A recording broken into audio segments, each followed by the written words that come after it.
Welcome to our channel. నేను మీ అవని. మనం కథలోకి వెళ్ళిపోయే ముందు మన ఛానల్ని తప్పకుండా సబ్స్క్రైబ్ చేసుకోండి, అలాగే లైక్ చేయండి, తప్పకుండా షేర్ చేయండి. కథ ఎలా ఉందో వినేసి వెళ్ళిపోకుండా తప్పకుండా కామెంట్ చేయండి. ఇక కథలోకి వెళ్ళిపోదామా. కాంట్రాక్ట్తో ముడిపడిన బంధం పార్ట్ 4 ముగింపు భాగం. ఆమె తడి బట్టలు ఆల్రెడీ చినిగిపోయి ఉన్నాయి. దాంతో ఒక్కలాగు లాగేసరికి వచ్చేశాయి. వాటిని టక్కున పక్కన పడేసి బెడ్పై పడుకోబెట్టి ఆమెపై దుప్పటి కప్పి అతని షర్ట్ని రిమూవ్ చేశాడు.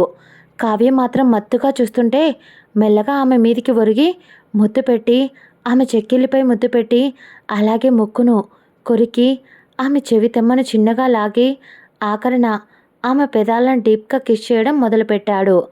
కావ్య అతడి బాడీ స్మెల్ పీల్చుకుంటూ ఊపిరి భారంగా తీసుకుంటూ అతడి పెదాలను అసలు వదలకుండా ముద్దు పెట్టడం మొదలుపెట్టింది. ఆర్య ఒక్క క్షణం ఆమెను వదిలి మత్తుగా కళ్ళు మూసుకొని అతడు ఆమెను కొంచెం దూరం జరపడంతో ముడుచుకుపోతున్న పెదాలు, చిరాకు పడుతున్న ఆ కళ్ళు, వాటిని చూసి ఏంటి నేను నిన్ను దూరం జరుపుతున్నాను అని చెప్పి ఇంత ఇరిటేట్ అవుతున్నావా? మరి ఇన్ని సంవత్సరాలు నా చుట్టూ ఉంటూ నా దగ్గరికి రాకుండా ఎందుకు నన్ను దూరం పెట్టావు అని అడిగాడు ఆర్య. కావ్య అతడు అడుగుతున్న మాటలకు మత్తుగా ఏం చెప్పలేను, చెప్తే నీ ప్రాణం కూడా పోతుంది. నువ్వే కాదు అన్నయ్య, నానమ్మ ఎవరు మిగలకపోవచ్చు. అందరిపై ఆ బ్లాక్షి తన గురించి చెప్పినా నువ్వే ఎక్కువ బాధపడతావు ఆర్య అని అంటూ ఆర్య షర్ట్ కాలర్ని పట్టుకొని, నువ్వు నాకు కావాలి ఆర్య, మీ దగ్గరికి రావటం చాలా ఈజీ. చాలాసార్లు నేను నిన్ను దూరం నుంచి చూశాను. అది ఇప్పుడు కాదు, కొన్ని సంవత్సరాల క్రితమే. కానీ ఆ రోజు రాకూడదు అని డిసైడ్ అయ్యా. రావడం ఈజీనే. ఇన్ని రోజులు ఈ ఊరికి నేను రాకూడదు అని అనుకుంటూనే ఉన్నా. కానీ నాకు కావాల్సింది ఇక్కడే ఉంది. దానికోసం అని చెప్పి ఇక్కడే ఉండిపోయా. ప్లీజ్ ఆర్య, నా వల్ల కావడం లేదురా, పిచ్చెక్కిపోతుంది. నీకు తెలుసా, అనాథాశ్రమంలో ఉంటే నేను అక్కడ ఉన్నప్పుడు ఒక వార్డెన్ ఉండేవాడు. వాడు అందంగా కనిపించిన ఆడపిల్లలను వాడు చాలా నీచంగా ఎక్కడంటే అక్కడ టచ్ చేసేవాడు. నాకు చాలా నొప్పిగా ఉండేది. అప్పుడు నీ దగ్గరికి, అన్నయ్య దగ్గరికి వచ్చేసి దాక్కోవాలి, సేఫ్గా మీ వడిలో పడుకోవాలి అనిపించేది. కానీ రాలేని పొజిషన్లో ఉండిపోయా అంటూ అలాగే ఏడుస్తూ మత్తుగా కూరుకుపోతున్న గొంతుతో ఇంకా ముడుక్కొని ఏడుస్తున్న ఆమెను చూసి ఆమెను గుండెల్లో పొదువుకొని, ఇప్పటిదాకా ఏం జరిగిందో నువ్వు నాకు చెప్పకపోవచ్చు, కానీ మేము నిన్ను చూసిన మరుక్షణమే నేను బావ ఇద్దరం గుర్తుపట్టాం. ఇక మన ఈ బంధం, మన ఇద్దరి ప్రేమ బావన్నట్టు చిన్నప్పుడే మన ఇద్దరి బంధం పడిపోయింది కావ్య. అది పెళ్లి జరగాలి అనుకుంటే ఇప్పుడైనా తాళి తెప్పించి కట్టగలను. కానీ మనసులో నువ్వు నాకు భార్యవి ఎప్పుడో అయిపోయావు అంటూ అతను, నేను ఈ క్షణం నీకు దగ్గరవ్వాలి అనుకుంటున్నా. మనసా వాచ కర్మన నాతో ఒక్కటవుతావా కారుణ్య అని అడిగాడు. దాంతో ఆమె కన్నీళ్లతో ఏడుస్తూ సంతోషంగా అతనిని హత్తుకుంది.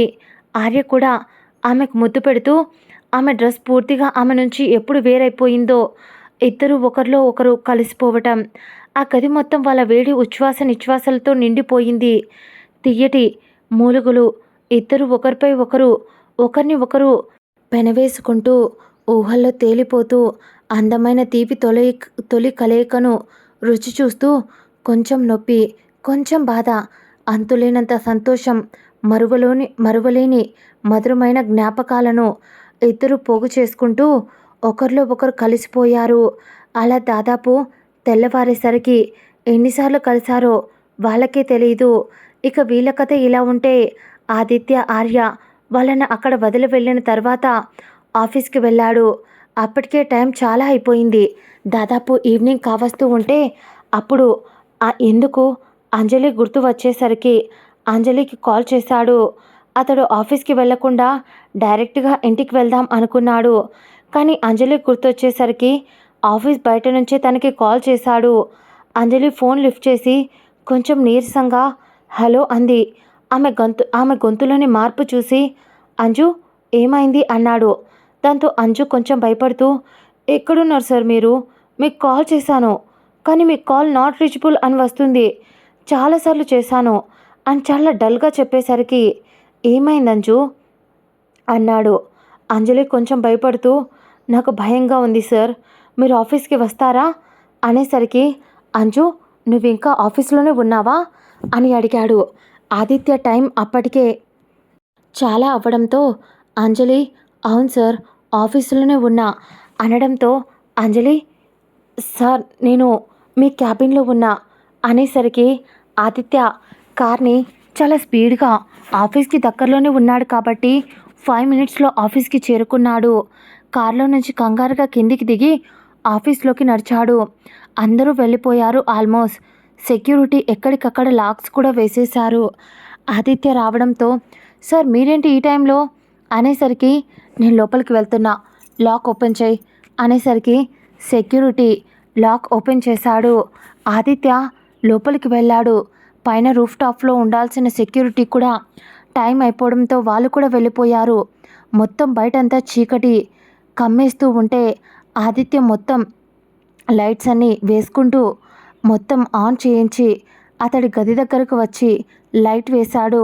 ఆ గది డోర్ ఓపెన్ చేసి లోపలికి వెళ్ళగానే అక్కడ ఎక్కడా అంజలి కనిపించలేదు.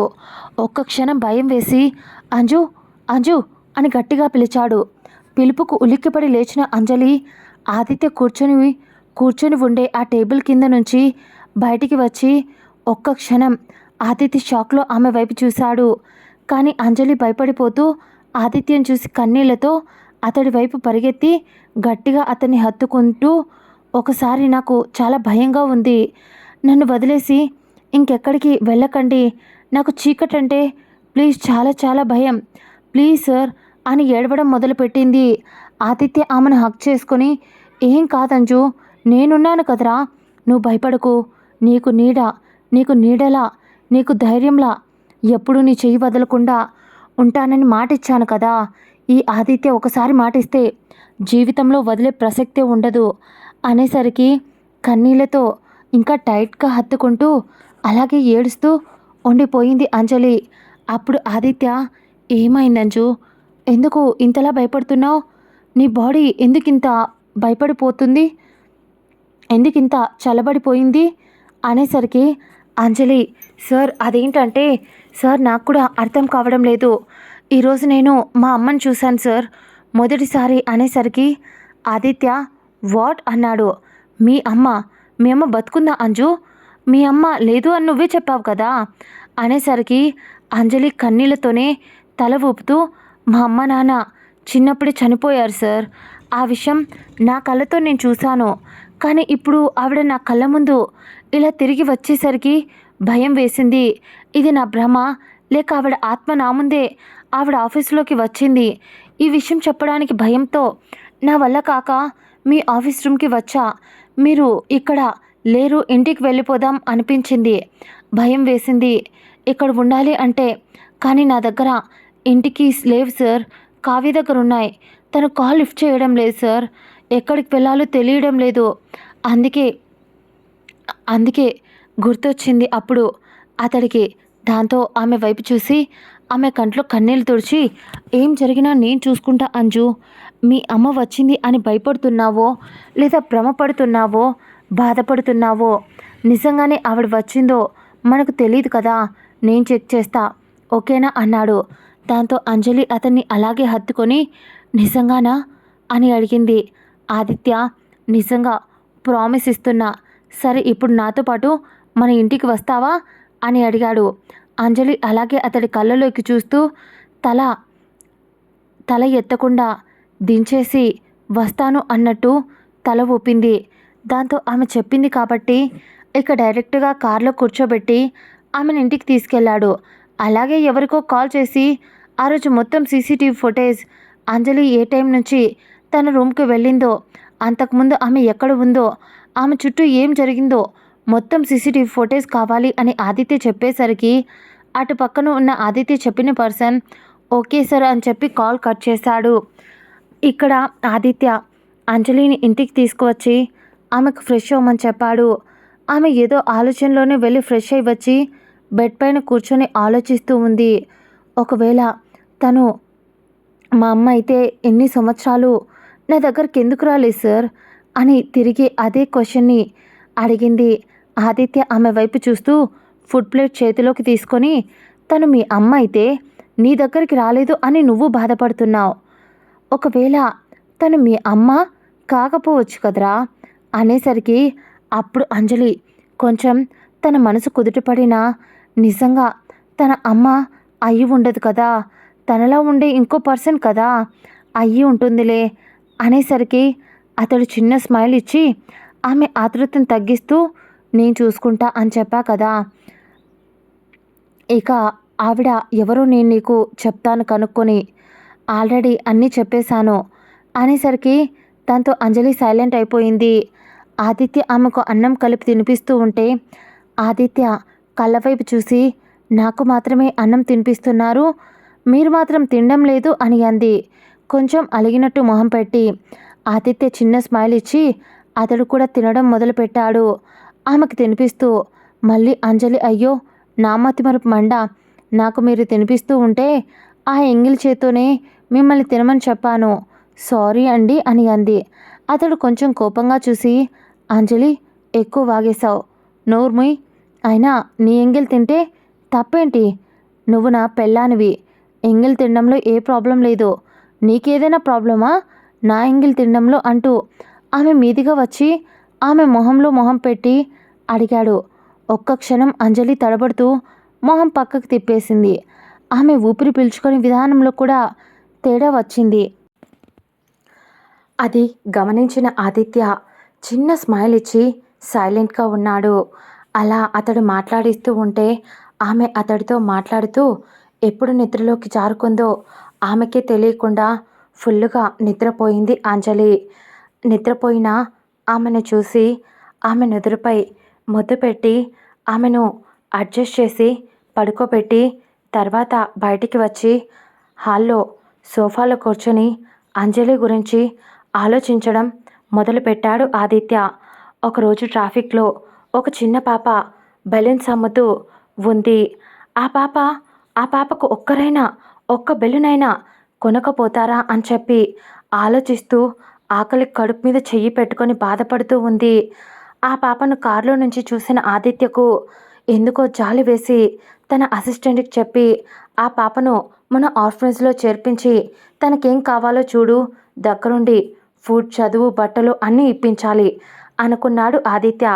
కానీ అప్పుడే అసిస్టెంట్ దగ్గరికి వెళ్ళేలోపు ఎవరో ఒక అమ్మాయి అక్కడికి వచ్చి ఆ పాప పక్కన ఫుట్పాత్పై కూర్చొని ఉన్న ఒక పార్సల్ తీసుకొచ్చి ఆ పాపకు అన్నం పెట్టడం మొదలుపెట్టింది. ఆ అమ్మాయి ఒక బిడ్డలా ఆ అమ్మాయికి అన్నం తినిపిస్తూ ఉంటే ఆదిత్య అలా చూసి షాక్లో అతడే ట్రాఫిక్లో ఉన్న సంగతి కూడా మర్చిపోయి కార్ దిగేసి అక్కడి నుంచి వెళ్ళిపోయాడు ఆదిత్య. కార్లో నుంచి అంజలిని చూస్తూ వాళ్ళ కొద్ది దూరంలో ఉండి కూర్చొని వాళ్ళ వైపు చూస్తూ ఉంటే అప్పుడు ఆ పాప, అక్క, చిన్నప్పుడే అమ్మ చనిపోయింది, మా అయ్య తాగుబోతోడు, నన్ను అస్సలు పట్టించుకోడు, నాకు ఒక తమ్ముడు ఉన్నాడు బుజ్జిగాడు, వాడిని చూసుకోవడానికి నేను ఈ పనికి వస్తున్నా, రోజు ఏదో 10-20 వస్తే వాడికి పాలు తీసుకెళ్ళి పట్టి బుడ్డలు అమ్ముతూ ఉంటాను అక్క, అలాంటిది నాకు ఆకలి వేస్తే ఇంతమంది ఉండగా ఎవరూ పట్టించుకోలేదు, థ్యాంక్స్ అక్క, ఒక అమ్మలా నువ్వు నాకు నా పక్కన కూర్చొని నాకు రోజు అన్నం తినిపిస్తున్నందుకు చాలా థ్యాంక్స్ అక్క అని ఆ పాప చెప్తూ ఉంటే అంజలి నవ్వుతూ, చూడు తల్లి, నువ్వు ఎప్పుడూ ఎవరూ లేని దానివి అని బాధపడుకో, నిజం చెప్పనా, నాకు చిన్నప్పుడే అమ్మా నాన్న ఇద్దరు చనిపోయారు, చిన్నప్పుడే చాలా కష్టాలు పడి మా పిన్ని బాబాయ్ దగ్గర నుంచి ఇప్పుడు బయటపడ్డా, ఏదో ఒకరోజు ప్రతి మనిషికి మనల్ని మనం నిరూపించుకోవడానికి ఒక్క ఛాన్స్ వస్తుంది, అంతవరకు హెల్ప్ కావాలి కదా, అందుకే నేను నీకు హెల్ప్ చేస్తున్నా, ఇంకో విషయం, నేను ఒక అనాథాశ్రమంలో కూడా మాట్లాడి పెట్టా నీ గురించి, అక్కడికి వెళ్తావా, అక్కడ నీకు 3 పూట్ల ఫుడ్ ఉంటుంది, అక్కడ మీకు బట్టలు, చదువు అన్నీ ఉంటాయి, మీ తమ్ముడు గురించి నువ్వు చెప్పలేదు కదా, మీ తమ్ముడు గురించి కూడా కనుక్కుంటాను, వెళ్తావా అనేసరికి ఆ చిన్న పాప వెళ్తానక్క, మా నాన్న రోజు కొడుతున్నాడు. పైగా అక్కడ గుడిసెలో ఉండేవాళ్ళు ఎవరు మంచివాళ్ళు కూడా కాదక్క. అందరూ నేను ఎదుగుతూ ఉన్నాను అంట. అందుకోసం అని చెప్పి వాళ్ళు నా వైపు వంకరగా చూస్తున్నారక్క అని ఆ పాప చాలా ఇబ్బందిగా అంజలితో చెప్పేసరికి కంట్లో కన్నీళ్ళు వచ్చేశాయి. వెంటనే ఆ పాపను గుండెలకు హత్తుకొని, ఇక ఏడవకు, నేను మళ్ళీ రేపు ఇదే టైంకి నేను ఇక్కడికి వస్తా, నువ్వు మీ తమ్ముడిని తీసుకొని ఇక్కడికి వస్తావా అని అంజలి అడిగింది. దాంతో ఆ పాప వస్తానక్క అని చెప్పింది. అంజలి ఆ పాపకు బాయ్ చెప్పి రేపు మిమ్మల్ని అక్కడ చేర్పిస్తాను, ఆ తర్వాత అప్పుడప్పుడు వచ్చి మిమ్మల్ని కలుస్తూ ఉంటాను, ఓకేనా అని చెప్పి అంజలి అక్కడి నుంచి వెళ్ళిపోయింది. ఇదంతా వింటున్న ఆదిత్య కంట్లో కన్నీళ్ళు వచ్చేశాయి. వెంటనే ఆదిత్య అంజలి ఎక్కడ పనిచేస్తుంది కనుక్కోమని చెప్పాడు తన అసిస్టెంట్కి. అప్పుడు అక్కడున్న ఆదిత్య అసిస్టెంట్, సార్ ఆ అమ్మాయి మన ఆఫీస్లోనే వర్క్ చేస్తుంది, తన పేరు అంజలి, ఒక 1 మంత్ బ్యాకే జాయిన్ అయింది సార్ అనేసరికి అప్పటి నుంచి అంజలిని చూడటం మొదలుపెట్టాడు. ప్రతి విషయంలో ఆమెను గమనిస్తూ ఉన్నాడు. ఆమె ఏం చేస్తుంది, ఆమె మాట తీరు, ఆమె ప్రతి ఒక్కటి, ఆమె అణువణువును గమనిస్తూనే ఉన్నాడు ఆదిత్య.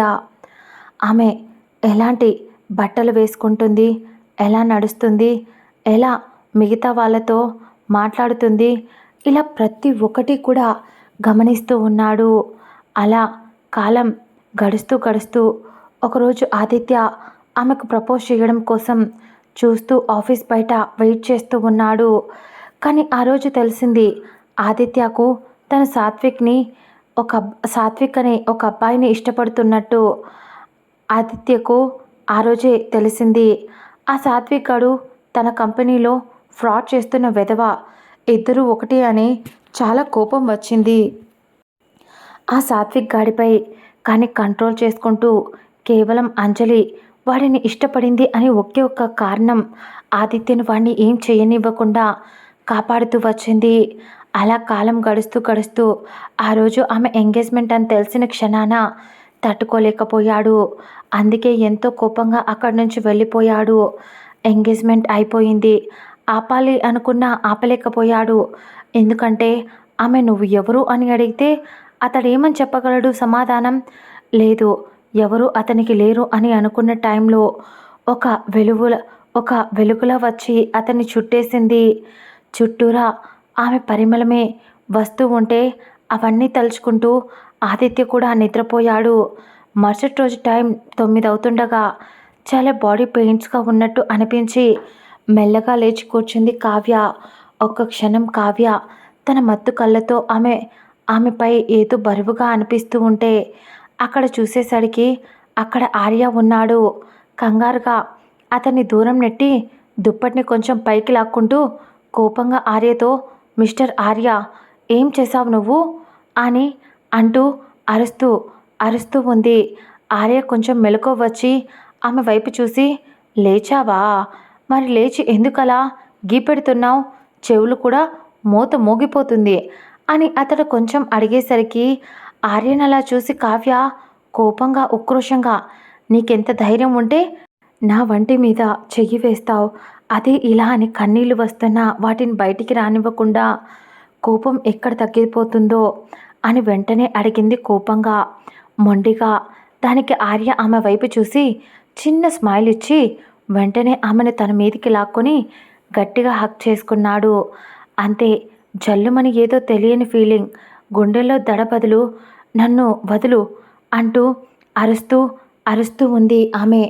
అయినా మనోడు పట్టించుకోకుండా, నేను అస్సలు వదలను, అయినా ఏం డ్రామా ప్లే చేశావు, నువ్వే కారుణ్య అని చెప్పకుండా, నువ్వే నా బుజ్జి అని చెప్పకుండా, నువ్వు ఇన్ని రోజులు నాతో డ్రామా ప్లే చేసింది చాలు, ఇక ఎక్కువ చేస్తే నాలుగు తగిలించి ఇంటికి తీసుకుపోతా అనేసరికి కావ్య భయంగా, లేదు నేను రాను, నా ప్రాణం పోయినా నేను రాను అని ఆర్యన్ దూరంగా నెట్టేసి, ఏంటి డ్రామా ఆడుతున్నావా, నేను ఎక్కడికి రాను, అయినా నేను వస్తే మీ అందరి ప్రాణాలు పోతాయి అని అంది కన్నీళ్లతో. ఆర్య అర్థం కానట్టు మొహం పెట్టి, ఏం మాట్లాడుతున్నావు, అసలు నువ్వు చెప్పిన దాంట్లో నాకేం అర్థం కాలేదు అనేసరికి వెంటనే కావ్య అతడు ఉన్నా కూడా పట్టించుకోకుండా అతన్ని విడిపించుకొని కోపంగా లేచి పక్కన పడేసి ఉన్న డ్రెస్ అది చినిగిపోయింది. ఆమెకు అర్థమైపోయి అక్కడే ఉన్న ఆర్య షర్ట్ని దాన్ని వేసుకొని, నువ్వు నా జీవితంలోకి వచ్చి ఉండాల్సింది కాదు, ఒకవేళ తనకు తెలిస్తే చంపేస్తుంది, అన్నింటికీ కారణం నేనే అని నా ఆనవాళ్ళు, నా వల్ల నేను ఇన్ని రోజులు దేనికోసమైతే ఇలా అందరికీ దూరంగా బ్రతుకుతూ వచ్చానో దాన్ని నా చేతులతో నేనే నాశనం చేసేసాను అని కోపంగా, నాకు కనిపించకు, లైఫ్ లాంగ్ ఒకవేళ నువ్వు కనిపించావే అనుకో, కానీ నువ్వు కానీ నేను కానీ ఒకరిమే బ్రతికి ఉంటాం, గుర్తుపెట్టుకో ఆర్య, నా లైఫ్లోకి రాకు నువ్వు అని అతడు బట్టలు వేసుకొని బయటికి వెళ్ళబోయింది కావ్య.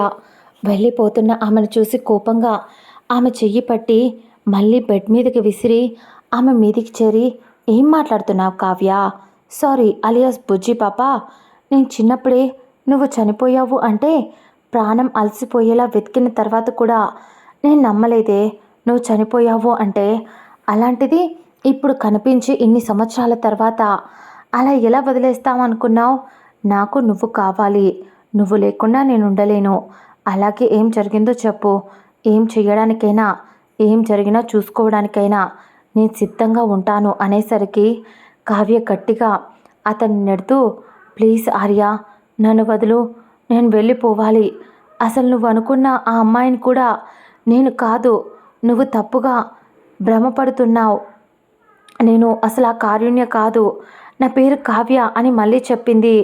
అతడు ఒక చిన్న స్మైల్ ఇచ్చి వెటకారంగా ఆమె వైపు చూస్తూ, సరే నువ్వు కారుణ్య కాకపోతే కావ్య అయి ఉన్నా కూడా నేను నిన్ను ఇష్టపడుతున్నానే అనేసరికి ఆమెకి ఫ్యూజులు ఎగిరిపోయాయి. వీడేంటి ఇలా ఇంత మొండిగా మాట్లాడుతున్నాడు అని అనుకుంది. ఆర్య అలా మొండిపట్టు పట్టడం కావ్య ఒక క్షణం ఏం అర్థం కాక మైండ్ పని చేయక అతడి వైపు చూసింది. ఆ తర్వాత ఆర్య కావ్య వైపు చూసి, అరిచి అరిచి అలసిపోయి ఉంటావు, కానీ వెళ్ళి లేచి ముందు ఫ్రెష్ అవ్వు, ఆ తర్వాత నా డ్రెస్ తీసి నాకు ఇస్తే నేను వెళ్ళి ఫ్రెష్ అయ్యి వస్తా అనేసరికి కావ్య కంగారుగా ఆమె వేసుకున్న షర్ట్ని చేత్తో పట్టుకొని, ఆడపిల్లను అలా షర్ట్ తీసి ఇవ్వమనడానికి కొంచెమైనా సిగ్గు లేదా నీకు అని అంది కోపంగా. ఆర్య వెటకారంగా ఒక నవ్వి నవ్వి, నైట్ అంతా నేను నీలో చూడండి ఇంకా ఏదైనా ఉందా అని కళ్ళెగరేశాడు. ఒక్క క్షణం కావ్య షాక్ అయి, సిగ్గులేనోడా, ఎన్ని మాటలు ఎక్కడ నేర్చుకున్నావురా, కొంచెం కూడా బుద్ధి లేదు నీకు, మా అన్నయ్యతో తిరిగి నువ్వు కూడా చెడిపోతున్నావు అని అంటూ ఆమె రియాలిటీని మర్చిపోయి అతడు జుట్టు పట్టుకొని అతన్ని కొట్టడం మొదలుపెట్టింది.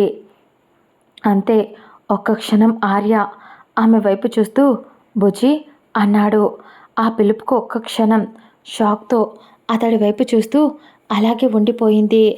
ఆర్య సంతోషంగా కళ్ళ నిండా కన్నీళ్లతో, ఇవి సంతోషంతో వస్తున్న కన్నీళ్లు కాదు బుజ్జి, నా బుజ్జి బ్రతికి ఉంది అని, నా కోసం తిరిగి వచ్చింది అని నాకే నేను గుర్తు కూడా ఉన్నా కానీ నాకు అర్థం కానిది, నీ పక్కనే నేనున్నా కూడా నువ్వు నన్ను ఎందుకు దూరం పెడుతున్నావు బుజ్జి, నేనంటే నీకెందుకు ఇష్టం లేదు బుజ్జి అన్నాడు. అంతే, ఒక్క క్షణం అలాగే షాక్లో నిలబడిపోయింది. అతడి వైపు చూసి ఏం మాట్లాడలేక అలాగే ఉంటే ఆర్య మళ్ళీ ఆమె కళ్ళ వైపు చూసి, ఏంటే అలాగే ఉండిపోయావు, నేను మీ అన్నయ్య, మేమిద్దరం అంటే నీకు ఇష్టం లేదా, నువ్వు ఒక్కదానివే బ్రతికున్నావు అని నిజం మాకెందుకు తెలియనివ్వలేదు, మేము అంజలి ఇంట్లో మేము నిన్ను చూసేంతవరకు నాకు నువ్వు ఉన్నావని సంగతే మాకెందుకు తెలియలేదు, ఆ రోజు నైట్ అంతా తెలుసా, నిన్ను చూసి వెళ్ళి తర్వాత బావా నేను ఇల్లంతా సంతోషంతో కేరింతలు కొడుతూ డాన్స్ చేశాం, అంత సంతోషపడ్డాం, మా కోసం నువ్వు తిరిగి వచ్చావని సంతోషంతో గెంతులు వేశాం అని అంటూ ఉంటే ఒక్క క్షణం కావ్య ఆ మాటలన్నీ విని ఒక్కసారిగా నేలపై మోకాళ్ళపై పడిపోయి ఏడుస్తూ గట్టిగా, నేను మీ లైఫ్లోకి రాకుండా ఉండాల్సిందే బాబా, నీ మొహంలో ఉన్న ఈ సంతోషం నేను వస్తే మాయం అయిపోతుంది, ఎందుకంటే నేను చెప్పే నిజం విని నువ్వు జీర్ణించుకోలేవు, నువ్వు తట్టుకోలేవు బావా అని ఏడుస్తూ వెక్కిళ్ళు పెడుతూ చెప్పింది. ఒక్క క్షణం ఆర్య కావ్య మాట్లాడిన మాటలకు షాకింగ్గా కావ్య, నాకు అర్థమవుతుందిరా, నువ్వు ఇన్ని రోజులు నాకు దూరంగా ఉండటానికి కారణం ఉంది అని, కానీ అది ఎవరో మనిషి అని కూడా అర్థమవుతుంది. బావ కావచ్చు, నేను కావచ్చు, వాళ్ళు ఎవరో చెప్తే ఖచ్చితంగా మళ్ళీ వాళ్ళని మన జీవితంలో లేకుండా, అసలు ఈ భూమి మీద బ్రతికి లేకుండా చేస్తాను. చెప్పు కావ్య, కావ్యలానే చెప్పు. కారుణ్యలా నాతో లైఫ్ లాంగ్ గడపలేకపోయావు, నా బుజ్జమ్మలా నాతో ప్రేమని పంచుకోలేకపోయావు, కానీ కావ్యలా కొత్త జీవితంతో నా జీవితంలోకి వచ్చి ప్రేమని, నీ అణువణువుని నాకు ఇచ్చేశావు. ఇక ఇప్పుడు నువ్వు నాకు దూరం అయితే నేను బ్రతికున్న చచ్చిన శవంతో సమానం అని ఆర్య నోటి నుంచి వచ్చిన సమాధానానికి గట్టిగా మోకాళ్ళపై ఆర్య కూడా కూర్చొని ఉంటే అతన్ని అలాగే గట్టిగా హక్ చేసుకొని, బావా నేను అన్నయ్యతో మాట్లాడాలి ఇప్పుడే అని అంది. కావ్య, బావని కలపాలి అనుకుంటున్నావా అనేసరికి అవును అన్నట్టు తల ఊపింది. వెంటనే ఆదిత్య కాల్ చేశాడు. ఆదిత్య చాలాసేపటి నుంచి ఆర్య ఫోన్ కోసం వెయిట్ చేస్తూ ఉన్నాడు. దాంతో ఆర్య కాల్ చేయగానే లిఫ్ట్ చేసి, ఆర్య ఎక్కడున్నావు ఎక్కడున్నావు అని అనేసరికి అటువైపు నుంచి చిన్నగా ఏడుస్తూ వెక్కిళ్ళ మధ్య ఆమె గొంతు చాలా చిన్నగా వినిపించింది. ఆ పిలుపు ఎప్పుడో చిన్నప్పుడు పిలిచినప్పుడు అన్నయ్య అని. వెంటనే ఆదిత్య కంట్లో కన్నీళ్ళు, బుజ్జి నువ్వేనరా, ఎందుకురా మొన్న కనిపించినట్టు కనిపించి మాయమైపోయావు, పారిపోయావు. ఈ అన్నయ్య నిన్ను కాపాడుకోలేడు అనుకున్నావా, ప్రొటెక్ట్ చేయలేడు అనుకున్నావా? ఈ అన్నయ్య ముందులా చిన్న పిల్లాడు కూడా కాదు కదరా, ఎందుకు అలాంటప్పుడు మా నుంచి పారిపోతున్నావు బుజ్జి అనేసరికి కావ్య కన్నీళ్లతోనే, నేను నిన్ను కలవాలి, కానీ ఇలా ఫోన్లో కాదు, నా దగ్గరికి రా అన్నయ్య, చాలా చాలా చెప్పాలి, చాలా విషయాలు నీకు చెప్పాలి. ఇన్ని రోజులు నా లోపల పెట్టుకొని బాధపడుతూ నరకం చూస్తున్నా, ప్లీజ్ అన్నయ్య రావా నా కోసం అనే ఆమె అలా ఏడుస్తూ ఏడుపు గొంతుతో అడుగుతూ ఉంటే, ఇప్పుడే వస్తున్నా అని ఆమెతో ఫోన్ మాట్లాడుతూనే కారులో బయలుదేరాడు ఆదిత్య. ఒకవైపు కావ్య ఏడుస్తూ ఉండేసరికి ఆమెను దగ్గరికి తీసుకొని కొద్దిసేపు బుజ్జగించి ఆమె కోసం బట్టలు కూడా ఆల్రెడీ తెప్పించి స్నానం అతడే ఆమెను పసిపాపలా బుజ్జగించాడు. అప్పటికి కొద్దిగా కంట్రోల్ కావడంతో ఆమె కొద్దిగా జ్యూస్ తాపించి ఆదిత్య కోసం ఎదురు చూస్తూ ఉన్నారు ఇద్దరు. ఫ్రెష్ అయి జ్యూస్ తాగి అప్పుడే కావ్య ఏదో గుర్తొచ్చి, బావా ఒకవేళ ఏం జరిగినా నువ్వు ధైర్యంగా ఉంటావా, నాకు మాట ఇవ్వు అని అడిగింది బెదురు కళ్ళతో. కావ్య కళ్ళల్లో భయం చూసి ఆమెను గుండెల్లో పొదువుకుంటూ, ఏం జరిగినా ఆఖరికి నా ప్రాణం పోయినా ఆ సిచ్యువేషన్ వచ్చినా కూడా నిన్ను కాపాడుకొని చచ్చిపోయాను అనే ధైర్యంతో ఉంటాను అని ఆర్య నోటి నుంచి వచ్చిన మాట ఆమె ఆర్య చెంపపై ఒకటిచ్చి, వెధవా పెద్ద త్యాగశీలివి మరి అనుకుంటున్నావా, అలా అయితే నేను ఇప్పుడే ఇక్కడి నుంచి వెళ్ళిపోతా, నీకు కానీ అన్నయ్య కానీ ఏదైనా అయితే నేను బ్రతికి కూడా చచ్చిన దాంతో సమానం. ఇంకో విషయం, ముఖ్యంగా అంజలి చాలా అమాయకురాలు, తన్ని అసలు ఈ విషయంలో ఇన్వాల్వ్ చేయకండి, తనకి ఈ విషయాలు ఏవి తెలియకూడదు అని అంటూ ఏదో గుర్తొచ్చి, అయ్యో పాపం కీస్ నా దగ్గరే ఉండిపోయాయి, మరి తను నైట్ ఎక్కడుంది, మరి తను నైట్ అంతా ఎక్కడా ఒకసారి కనుక్కో బావా అని కంగారుగా అంది. ఆర్య ఆమె అమాయకత్వాన్ని చూసి తల కొట్టుకుంటూ, కావ్య తను అంజలి ఆదిత్య బావకు భార్య, అలాంటిది బావ తన్ని ఒంటరిగా వదిలేస్తాడా, ప్రతి క్షణం తను ఎక్కడ ఉన్నా తోడుంటాడు బావా అని ఆర్య అనేసరికి కావ్య ఒక్క క్షణం సైలెంట్ అయిపోయింది. అప్పుడే ఆ ఇంటి కాలింగ్ బెల్ మోగేసరికి ఎవరా అని ఆదిత్య వచ్చాడేమో అని కావ్య సంతోషంగా తన అన్నయ్య కోసం తలుపు తెరవడానికి వెళ్ళి డోర్ ఓపెన్ చేసింది కావ్య. ఓపెన్ చేసిన మరుక్షణం నేలపై ఆమె పడిపోయింది. ఎవరో ఆమెను తలపై ఒక ఇనుపు రాడ్డుతో కొట్టారు. ఆమె నేలపై పడేసరికి ఆమె వెనకే వచ్చిన ఆర్య గట్టిగా బుజ్జి అని అరుస్తూ నేలపై పడిన ఆమెను చేతుల్లోకి ఎత్తుకొని అతడు గుండె ఒక క్షణం ఆగి కొట్టుకోవడంతో ఏం చేయాలో అతడికి మైండ్ పని చేయలేదు. అప్పుడే స్పృహ తప్పి పడిపోతున్న కావ్య, ఆమె తల నుంచి కారుతున్న రక్తం, వాటిని చూసి ఆర్య అలాగే చూస్తూ ఉండిపోయాడు. ఆమెను గుండెల్లో పొదువుకుంటూ, బుజ్జి నీకేం కాదురా, నేనున్నాను, నేను నిన్ను హాస్పిటల్కి తీసుకెళ్తాను అని ఒక్క క్షణం వద్దన్నా ముందున్న వాళ్ళని చూసి కొంచెం కోపంగా, ఎవరా మీరు, ఎంత ధైర్యం ఉంటే నా బుజ్జిని మీరు కొడతారా అంటూ వాళ్ళని కొట్టడం మొదలుపెట్టాడు ఆర్య. ఒక్కరిని కూడా వదలకుండా అందరినీ రౌండ్ వేసుకున్నాడు. ఇక ఇక్కడే ఒక్కొక్కరిగా ప్రాణం కూడా తీసేస్తాడేమో అన్నంత కోపం వచ్చింది ఆర్యకి. కానీ అప్పుడే అందులో ఒకడు ఎక్కడి నుంచి వచ్చాడో అంతవరకు వాడు కనిపించలేదు. కానీ బయట నుంచి వచ్చాడు.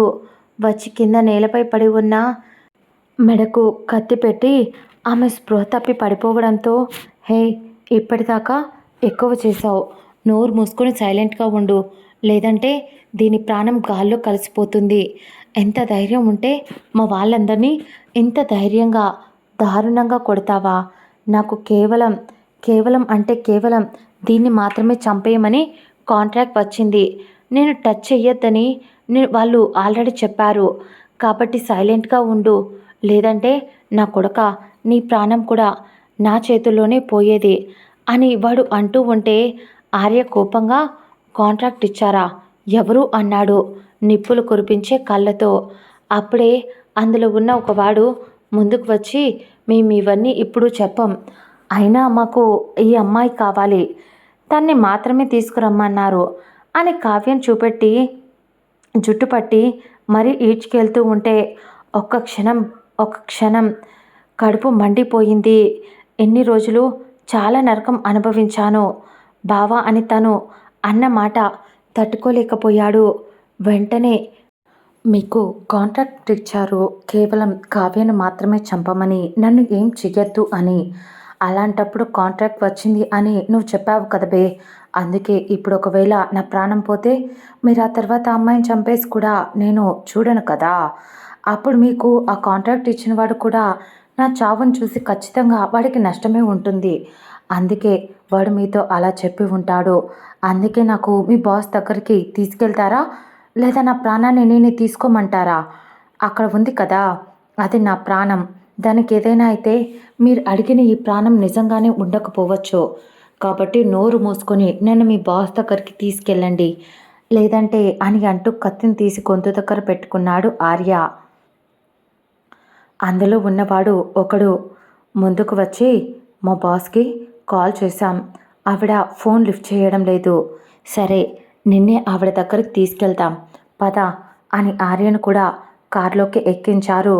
స్పృహలేని కావ్యను ఆ సిచ్యువేషన్లో చూసి తట్టుకోలేకపోయాడు ఆర్య. అలాగే ఆ రౌడీలు చెప్పిన ఆ ప్లేస్కి కూడా వెళ్ళేసరికి అది ఒక పెద్ద ఊరి చివర, అక్కడంతా చాలామంది వదిలేసిన ఇల్లు ఒక డెన్ టైప్లో ఉన్నాయి. అందులో అక్కడ ఉన్న ఒక పెద్ద డెన్లోకి వెళ్ళి ఆర్యను కావ్యను నేలపై విసిరేసరికి అక్కడే ఒక ఆవిడ అంతవరకు ఫోన్ మాట్లాడుతూ ఉన్నది కాస్త తీసుకొచ్చిన వాళ్ళ వైపు చూసి కోపంగా, చెత్తనా కొడకల్లారా, నేను చెప్పింది ఏంట్రా, దాన్ని ఒక్కదాన్ని తీసుకురండి, వీలైతే అక్కడే చంపేయండి అని చెప్తే వీడిని కూడా ఎందుకు తీసుకొచ్చారా దాంతోపాటు అని అంటూ ఆర్య వైపు చెయ్యి చూపించి మాట్లాడుతూ ఉంటే ఆర్య షాకింగ్గా, అంటే ఎన్ని రోజులు ఇవన్నీ చేసింది నువ్వా అని అడిగాడు ఆర్య. అటువైపు ఉన్న ఆ వ్యక్తి కోపంగా చూస్తూ తన మనుషుల్ని కొడుతూ, మీకు మరీ చెప్పి వీడిని తీసుకురాకు అని చెప్పి ఎందుకు తీసుకొచ్చారా, చెప్పినా కూడా వీడిని అని అక్కడే దాన్ని చంపేసి ఉండాల్సింది కదా అని ఆమె అంటూ ఉంటే వాళ్ళు భయపడుతూ, మేడం మేమేమీ కావాల్సింది తీసుకురాలేదు, అతడిని ఆ అమ్మాయిని ఏదైనా చేస్తే ప్రాణం తీసుకుంటాను అని బెదిరించాడు మేడం, అందుకే వీలు లేక తీసుకొచ్చాం మేడం అని వాళ్ళు చెప్తూ ఉంటే కోపంగా ఆర్య వైపు చూసి, నీకు చిన్నప్పటి నుంచి నేను ఎంత అలవాటు చేయాలనుకున్నా ఏదీ చేయలేకపోయా, కనీసం వాడి పక్కన నిన్ను కూర్చోబెడితే వాడు అనుభవించే దర్పం మరి డబ్బు వీటిపైన ఆశ కలుగుతుందేమో నీకు అని అనుకున్నా. కానీ నన్ను ఆ రకంగా కూడా పిచ్చిదాని చేసేసావు కదరా అని ఆమె ఆర్య చెంపపై లాగిపెట్టి ఒకటి కొట్టింది. ఆర్య కోపంగా ఉక్రోషంగా ఆవిడ వైపు చూస్తూ చెంపపై ఎర్రగా ఎర్రగా అయిపోవడంతో ఆర్య అసలే తెల్లగా ఉంటాడు కాబట్టి కొట్టిన చేతిని వేల గుర్తులు ఎర్రగా తోలు ఊడి వచ్చేలా కొట్టేసరికి ఆర్య అసహ్యంగా ఆమె వైపు చూస్తూ నువ్వు కన్న తల్లివా అని నాకు చెప్పుకోవాలి అన్న అసహ్యం వేస్తుంది అన్నాడు. దానికి అటువైపున్న ఆమె వికృతంగా నవ్వుతూ బుల్‌షిట్, డబ్బు లేకపోతే ఏదీ ఉండదురా. మనిషి వాల్యూ కూడా ఇవ్వడు.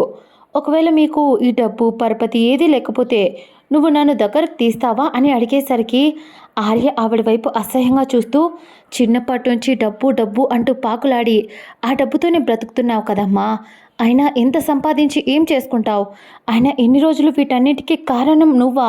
అంటే బుజ్జి దూరం అవ్వడానికి, తను ఈ పరిస్థితికి రావడానికి వీటన్నిటికీ కారణం నువ్వా?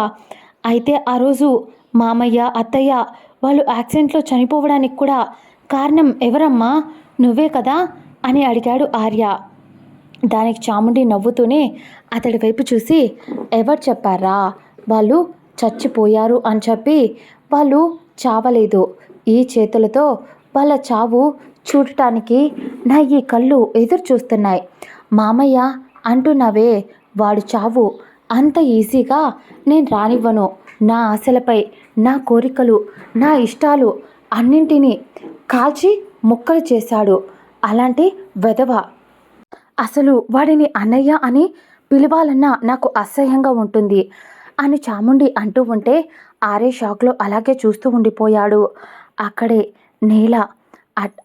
నేల మీద కావ్య ఉండేసరికి ఆమెను చేతుల్లోకి తీసుకొని బుజ్జి నీకేం కాదురా, లేవరా, మళ్ళీ నన్ను వదిలేసిపోకే అనేసరికి చాముండి గట్టిగా నవ్వుతూ బుల్‌షిట్, దాన్ని అంత ఈజీగా పోనివ్వనులేరా. అసలు నేను చేసిన పెద్ద మిస్టేక్ ఏంటో తెలుసా? దీన్ని ప్రాణాలతో ఉంచి బయటికి వదలడం. ఆ రోజు ఇది అక్కడి నుంచి పారిపోయింది ఎక్కడో ఒకచోట బ్రతుకుతుందిలే అనుకున్నా. కానీ తిరిగి వచ్చింది. ఇక్కడే మీ చుట్టూ తిరుగుతూ మిమ్మల్ని గమనిస్తూ ఇది వేసే డ్రామాలు నాకు తెలియదు అనుకొని ఇది నన్ను ఫాలో అవుతూ దీని అమ్మ బాబుని వెతకడం మొదలుపెట్టింది అనేసరికి ఆర్య షాక్ అయ్యి అంటే అత్తయ్య మామయ్య బ్రతికే ఉన్నారా అని అడిగాడు. చాముండి నవ్వుతూనే ఇందాకే చెప్పా కదరా, మీ అందరి చావులు అయిపోయిన తర్వాత అప్పుడు వాళ్ళ చావు మీరంతా చచ్చి మీ శవాలపై ఏడవటానికి మా అన్నగాడిని అలాగే ఉంచుతా. వాడు కుళ్ళి చస్తే అప్పుడు నేను ప్రశాంత పడతా. అందుకోసమే ఆ రోజు కోసమే ఎన్ని రోజులు వెయిట్ చేశా. వాడు ఇప్పుడే కాదు, చిన్నప్పటి నుంచి నేను అనుకున్న నా ప్లాన్స్ అన్నీ నాశనం చేశాడు. డబ్బు పవర్ ఏవైతే నాకు కావాలి అనుకున్నానో వాటిని నాకు దక్కనివ్వకుండా చేశాడు ఆ విధవ. అలాంటి కుక్కను నేనెందుకు వదిలేస్తా? మీ మామయ్య చాలా తెలివైనవాడు. అలాంటోడు బయట ఉండకూడదు. పోనీలే, నిన్ను అలాగే ఉంచి వారసుడిగా నువ్వొకడు ఉంటావు కాబట్టి ఈ ఆస్తిని నీ చేతిలో పెడదామని చెప్పి అంతవరకు ఆ ఆదిత్యగాడి దగ్గర నిన్ను ఉంచి ట్రైనింగ్ ఇచ్చినట్టు ఉంటుంది. వాడి డబ్బు వాడి పవర్ చూసి నీకు వాటిపై ఆశ కలుగుతుంది. నువ్వు నా దారికి ఈజీగా వస్తావని అనుకున్నా. కానీ నువ్వు వాడికి పెంపుడు కుక్కలా తయారవుతున్నావని నాకు ఈ మధ్య అర్థమయ్యింది. అందుకనే ఇక లేట్ చేయను. ఎన్ని రోజులు ఏవేవో ప్లాన్స్ వేశా. కానీ ఇప్పుడు ఉన్నది ఒకే ఒక్కటి, మీ అందరి ప్రాణాలు తీసేసి నేను ఆస్తిని చేజిక్కించుకోవాలి అని అంటూ కావ్య వైపు గన్ గురిపెట్టింది. ఒక్కసారిగా ఆర్య తన తల్లి వైపు కోపంగా చూస్తూ అతడి చేతికి ఉన్న కట్లు విడిపించుకోవడానికి ట్రై చేస్తూ నువ్వసలు నా అమ్మవి అని చెప్పుకోవడానికి అసహ్యం వేస్తుంది. అసలు ఆడజన్మకే పనికి రావు నువ్వు. అసలు ఇంత క్రూరంగా జంతువులు కూడా వాళ్ళ బిడ్డల్ని ఇలా చెయ్యవేమో కదా. వాటికి నీకు పోల్చడం కూడా దండగే. అవసరం, అంత అనవసరం. అంత అసహ్యమైన జీవితం నీది. అయినా నాకు అర్థం కానిది డబ్బు, పవర్, స్టేటస్ అంటున్నావు కదా! మేమందరం లేకుండా ఈ డబ్బు, పవర్, స్టేటస్ ఉంటే నువ్వు హ్యాపీగా బ్రతికేయగలవా? అని సూటిగా ఆమె కళ్ళలోకి చూసి అడిగాడు. దాంతో చాముండి గట్టిగా ఒక నవ్వు నవ్వి, అసలేమనుకుంటున్నావురా నా గురించి? ఎమోషన్స్, ప్రేమ, పిల్లలు, తొక్క, తోటకూర అంటాను కదా! అంటాను అనుకున్నావా? అంత లేదు. నేనేమిటో నీకు పూర్తిగా తెలిస్తే ఇక్కడికిక్కడే నీకు నువ్వే దడుచుకొని చస్తావు అనేసరికి ఆర్య అర్థం కానట్టు చూశాడు. నిజమే, నేను నిన్ను కన్నాను కాబట్టి వదిలేయను, నేను ఏం చెయ్యను నిన్ను అని నువ్వు అనుకుంటున్నావేమో కదా అనేసరికి ఆర్య ఏం మాట్లాడలేదు. కానీ చాముండి ఈవిల్ స్మైల్ ఇస్తూ, నీకో విషయం చెప్పనా? మీ నాన్నకన్నా ముందు నేను కాలేజీలో ఒక ఒకతన్ని ప్రేమించాను. ఆ తర్వాత అతన్ని పెళ్లి చేసుకుందామనుకున్నా. కానీ మా పేరెంట్స్ అప్పట్లో ఒప్పుకోలేదు. అతడు విలేజ్లో ఉంటాడు. పైగా అతడికి అమ్మా నాన్న ఎవరూ లేరు. క్యాస్ట్ కూడా వేరే. ఆస్తి బాగా సంపాదించాడు. ఆ ఆస్తి ఆ ఆస్తి అతడి అందం చూసి ఇష్టపడ్డా. ఒకరోజు ఇంట్లో నుంచి వెళ్ళిపోదాం అనుకున్నా. కానీ మా నాన్నకు వాడి గురించి తెలిసింది, నేను వెళ్ళిపోవాలి అనుకుంటున్నా అని. దాంతో అప్పటికప్పుడు ఒక పెళ్లి సంబంధం తెచ్చి నాకు పెళ్లి చేశాడు. వాడే మీ నాన్న సుధాకర్. చూడ్డానికి మనిషి చాలా అందంగా ఉన్నాడు. నీ బాబు. పైగా డబ్బు చాలా ఉంది. నేను ప్రేమించిన వాడికన్నా దాంతో నేను ప్రేమించిన వాడికి కొద్ది రోజులు మాయమాటలు చెప్పి వీడిని పెళ్లి చేసుకొని పెళ్ళైతే జరిగిపోయింది మీ నాన్న సుధాకర్కి నాకు. కానీ ఎందుకో తెలియదు, కొద్ది రోజుల తర్వాత నాకు నేను ప్రేమించిన వాడు కావాలి అనిపించింది. అందుకోసం అని చెప్పే వెతుక్కుంటూ వెళ్ళా. అతనికి చెప్పా, నేను పెళ్లి చేసుకున్న నా భర్త చనిపోయాడు. నాకంటూ ఇప్పుడు ఎవరూ లేరు. నా కుటుంబం నేను వద్దని అనుకుంది నన్ను. అందుకోసం నీకోసం నేనే వచ్చేసా. నీతో పాటు ఇక్కడే ఉంటా అని చెప్పి ఏడ్చాను. నా ఏడుపు చూసి ప్రేమించాడు కదా, సెంటిమెంటల్ ఫుల్, ఒప్పేసుకున్నాడు. పెళ్లి చేసుకున్నాడు. ఇద్దరం కలిసాం. ఆ తర్వాత నీకు విషయం చెప్పనా? నాకు కూతురు కూడా పుట్టింది. ఆ కూతురు ఎవరో తెలుసా? ప్రపంచం చాలా చిన్నదైనట్టు తిరిగి తిరిగి మీరందరూ ఒక్కటే చోట కలిశారా? అది ఆ ఆదిత్య గడికి నచ్చి చచ్చింది. వాడు దాన్ని పెళ్లి చేసుకున్నాడు. అది చచ్చిపోయింది అనుకొని ఎన్ని రోజులు సైలెంట్గా ఉన్నా. కానీ అది బ్రతికి వచ్చింది అని నాకు తెలిసి కోపం కట్టలు పెంచుకోలేనంత కోపం. కేవలం అంటే కేవలం వాడు నా అన్న చేసిన మోసం, దాని ప్రాణం అనేసరికి ఆర్య అర్థం కానట్టు, అంటే అంజలి నీ కూతురా అన్నాడు ఆశ్చర్యంగా. దానికి చాముండి నవ్వుతూ, అవును, నేను కన్నా నా కూతురే. ఇక్కడ సుధాకర్కి నేను కన్నా నిన్ను కన్నా. అక్కడ నేను ప్రేమించిన వాడికి దాన్ని కన్నా. అంతే తప్ప నాకెవరి మీద ఏ ప్రేమ లేదు. పార్షాలిటీ అసలే చూపించను అనేసరికి ఆర్య ఇంకా అసహ్యంగా చాముండి వైపు చూస్తూ, ఎన్ని దారుణాలు చేసి నువ్వెలా బ్రతుకున్నావు? కుక్క కన్నా దారుణమైన చావు నీకు వస్తుంది అని ఆర్య అంటుంటే అప్పటికే ఆలస్యం అయింది. ఆ ఆదిత్యగాడు మీరు ఎక్కడ ఉన్నా వెతుక్కొని వస్తాడు అని చాముండికి తెలుసు. అందుకని చెప్పి ఆర్య గన్ గురిపెట్టి, సారీ, ఫస్ట్ దీన్ని చంపాలి కదా అంటూ గన్ మళ్ళీ కావ్య వైపు ఏం చేసి, హ్యాపీ డెత్ డే కావ్య, చాలా రోజుల నుంచి మిస్ అవుతున్నావు అంటూ కాల్చబోయింది. కానీ అప్పుడే ఒక బరువైన వస్తువు ఆమె చేతికి తగిలి గన్ కింద పడింది. ఒక్క క్షణం అందరూ షాక్ అయిపోయారు. చాముండి కోపంగా తన చేతి నొప్పిగా ఉంటే విదిలిస్తూ కోపంగా చూసేసరికి అక్కడ అంజలి కనిపించింది. ఆర్య ఆమెను అక్కడ చూసి కొంచెం షాక్ అయ్యాడు. అంజలి ఇక్కడికి ఎలా వచ్చింది అని అనుకున్నాడు మనసులో.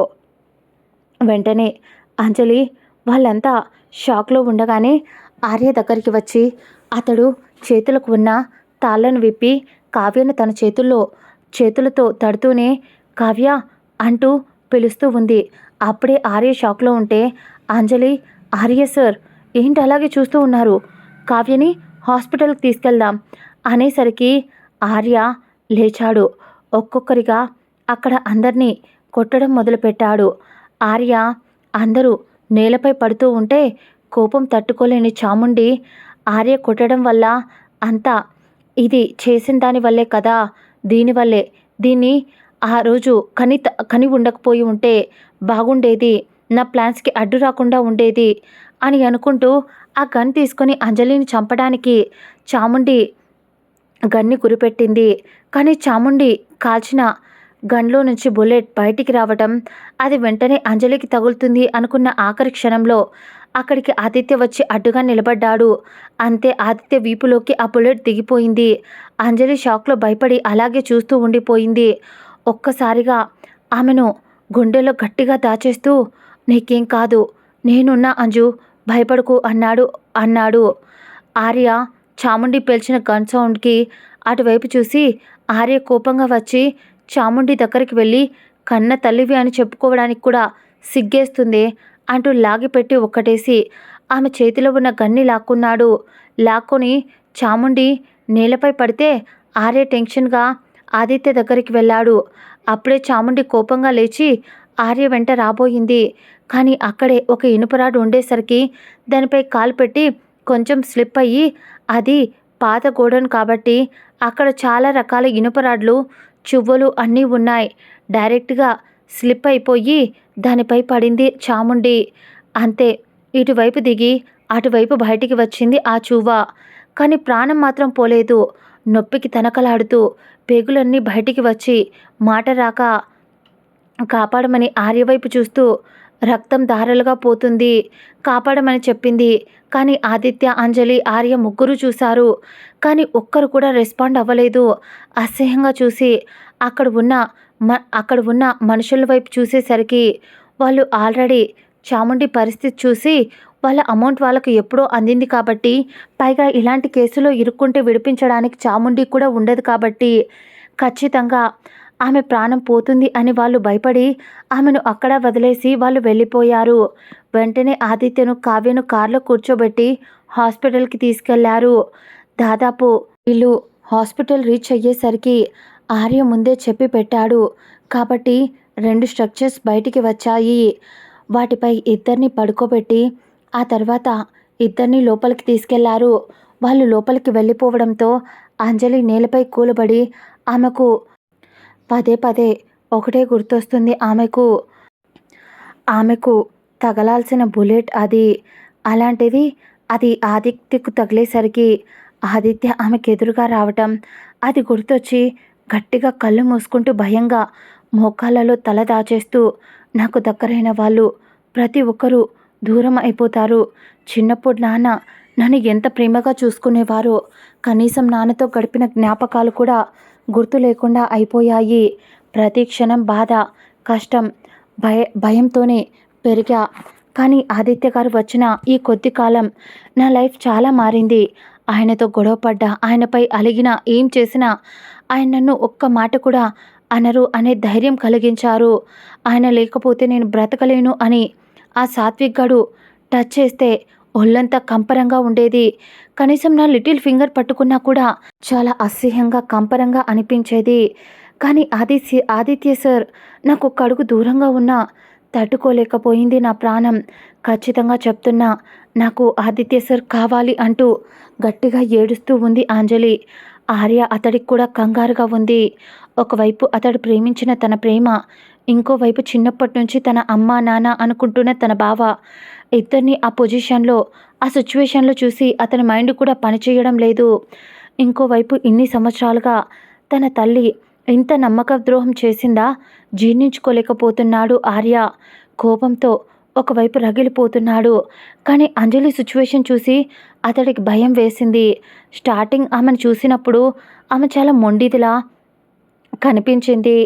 తన బావ లవ్ చేస్తున్న అమ్మాయి తనే అని తెలిసినప్పుడు తన బావకు సెట్ అవుతుందా లేదా ఇలా ఏదో ఆలోచించాడు. కానీ ఎందుకో తెలియదు, ఆమె మంచితనం, ఆమె చేసే పనులు, ఆఫీస్లో అలా ఉండే విధానం, ఎవరికీ లీనియస్ లిబర్టీ ఇవ్వకపోవటం, ఆమె ఆమె పని వరకు ఆమె చూసుకోవటం, ఆమె అమాయకత్వం, ఇవన్నీ చూసి తర్వాత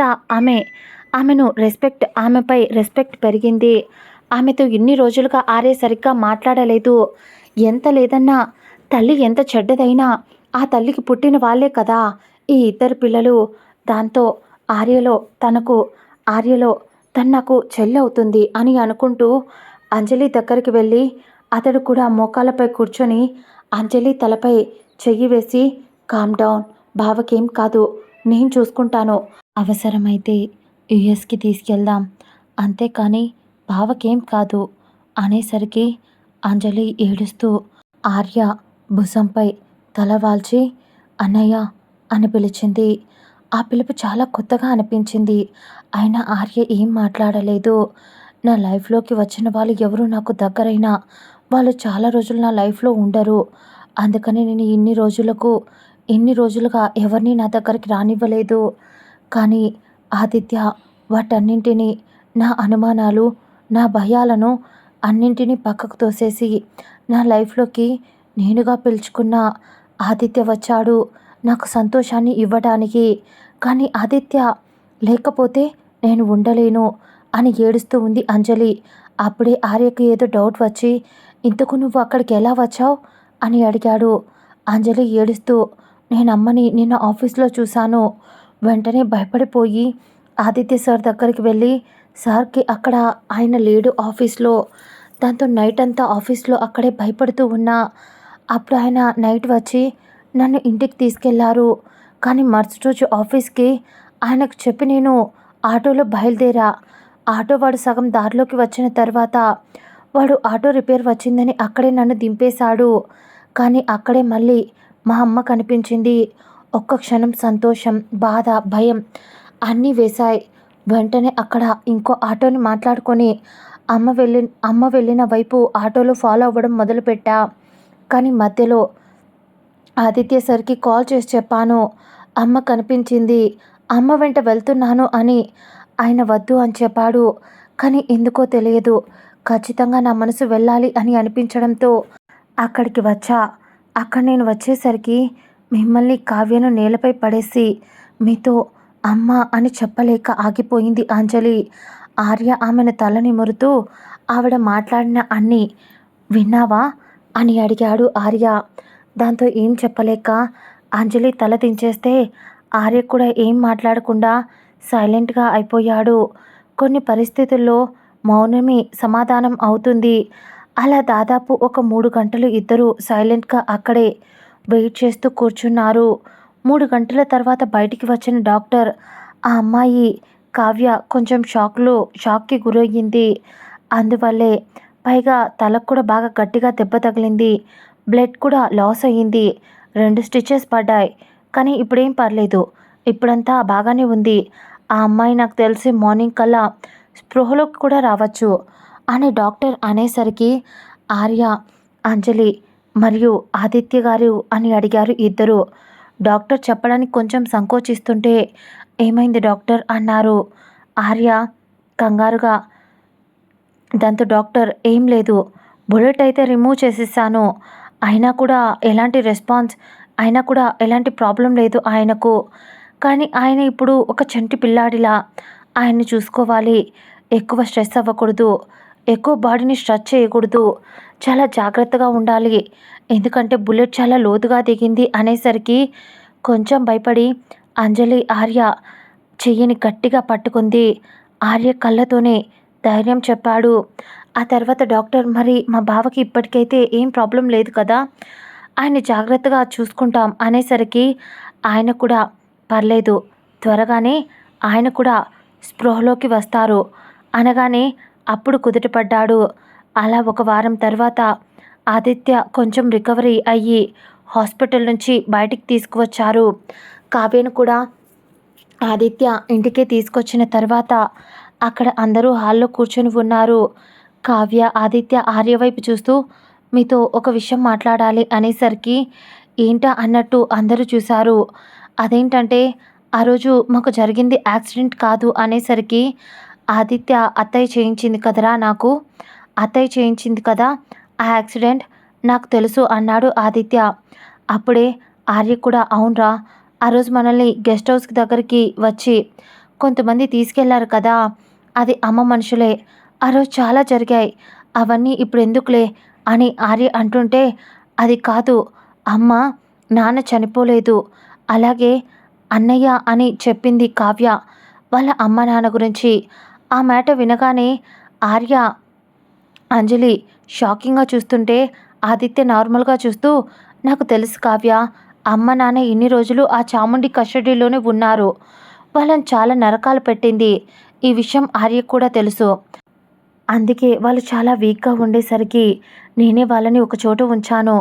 అక్కడి నుంచి ట్రీట్మెంట్ చేయిస్తున్నాను అనేసరికి అందరూ షాక్ అయ్యి అలా చూస్తుంటే నాకు ఈ విషయం ఎప్పుడో తెలిసింది. కావ్య ఆ రోజు అంజు నాకు భయపడుతూ ఫోన్ చేసింది కావ్య. నేను ఆఫీస్కి వెళ్ళి తన్ని ఇంటికి తీసుకొచ్చా. అయినా నైట్ అంతా తను భయపడడం చూసి, తన బాధ చూసి ఎంక్వైరీ చేశా. అప్పుడే నైట్ టైం మనిషిని పంపించి ఆఫీస్లో సీసీ ఫుటేజ్ తెప్పించా. అంజలి చేత తన అమ్మ ఫోన్లో ఒకటి ఫోటో ఉంది అని ఆమె ఇంతకుముందు చెప్పడం గుర్తు, ఆఫీస్లో ఎవరితోనో. ఆ విషయం గుర్తొచ్చి తన మొబైల్ తీసుకొని ఆమె నిద్రపోతూ ఉందని ఫోటో చెక్ చేశా. ఒక్క క్షణం షాక్ అయ్యి నేను కూడా అప్పుడే నాకు కొద్ది కొద్దిగా అర్థం కావడం మొదలయ్యింది అని ఆదిత్య చెప్తూ, అందుకోసం మొత్తం డీటెయిల్స్ నైటే కావాలి అని నాకు ఉన్న మొత్తం సోర్స్ను యూజ్ చేసి కావ్య బ్రతికి ఉంది అని, అంటే ముందు జరిగిన చాలా విషయాల్లో మనకు తెలియకుండా దాగి ఉన్నాయి అని అర్థమయ్యి అప్పటివి కూడా మొత్తం ఎంక్వైరీ చేయించా. కావ్య బ్రతికి ఉండడంతో అప్పుడు తెలిసింది ఇవన్నీ ఆవిడ చేయించింది. డబ్బు, పొగరు, అత్యాశ ఇవి ఆవిడ ఆభరణాలు అని అనుకుంది అని ఆదిత్య అంటూ ఉంటే అంజలి ఏం మాట్లాడకుండా సైలెంట్గా ఉంది. అలా కాలం గడుస్తూ గడుస్తూ ఆదిత్య పేరెంట్స్ ఇంటికి వచ్చేశారు.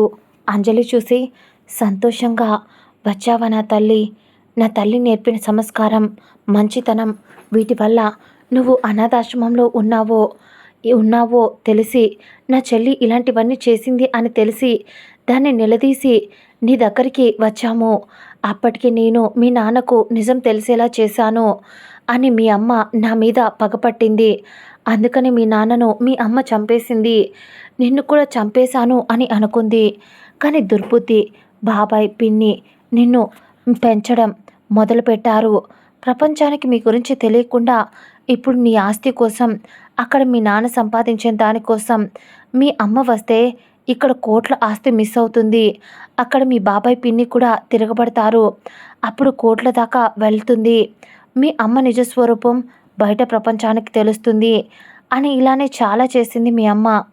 దాంతో మిమ్మల్ని లేకుండా చేయడానికి, నిన్ను తీసుకురావడానికి వచ్చిన మమ్మల్ని కిడ్నాప్ చేసి ప్రపంచం ముందు చచ్చిపోయేలా చేసింది అని చెప్పి, అలాగే మీ నాన్నను చంపింది తానే, కానీ పగ మాత్రం నా మీద తీర్చుకోవడం కోసం ఇదంతా చేసింది మీ అమ్మ అని ఆదిత్య వాళ్ళ నాన్నగారు చెప్తూ ఉంటే అంజలి చాలాసేపు ఏడ్చింది.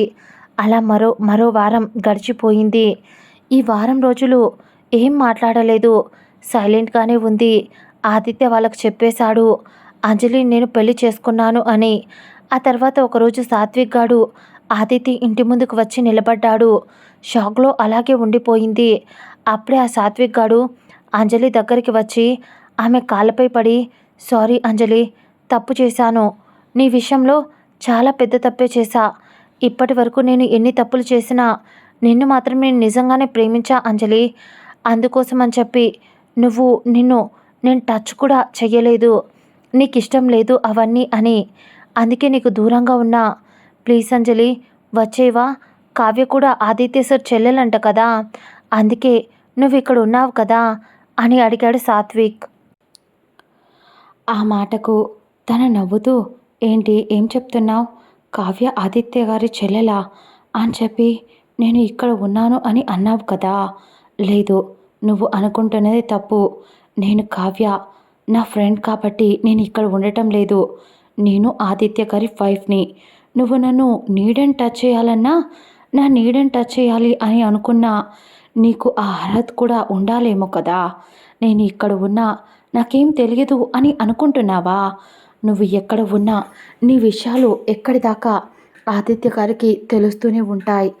ఇక మీ అక్క మీ దగ్గర మీ ఆస్తి రాయించుకొని మిమ్మల్ని నడి రోడ్డు మీద ఉంచింది కదా. నీకేమో జాబ్ చేయాలి అంటే అస్సలు నచ్చదు కదా. దాంతో ఇప్పుడు ప్రస్తుతానికి మిమ్మల్ని ఒక పశువులా మీకు అన్ని అరేంజ్మెంట్స్ చేస్తూ నేను మిమ్మల్ని చూసుకొని ఒక పర్సన్ని మీకు కావాలి. బలి అవ్వాలి, బలి పశువుగా నన్నే చెయ్యాలి అనుకుంటున్నావు కదా. పైగా ఇంకో విషయం, అప్పుడు చెప్పలేకపోయా, అడగలేకపోయా. నువ్వు స్వయాన నా పిన్నికి అన్న కొడుకువి కదా. మీరంతా ప్లాన్ చేసి నా ఆస్తి కోసం ఇంత డ్రామా చేస్తారా? నిజంగా ఒక ఆడపిల్ల లైఫ్ని ఎవరూ లేకపోతే ఇంత దారుణంగా చేస్తారా?